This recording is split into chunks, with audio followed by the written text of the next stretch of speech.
ألم تر إلى الذين تولوا قوما غضب الله عليهم ما هم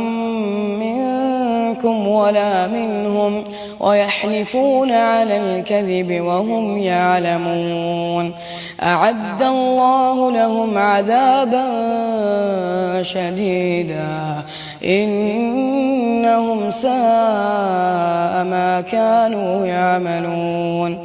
اتخذوا أيمانهم جنة فصدوا عن سبيل الله فلهم عذاب مهين لن تغني عنهم أموالهم ولا أولادهم من الله شيئا أولئك أصحاب النار هم فيها خالدون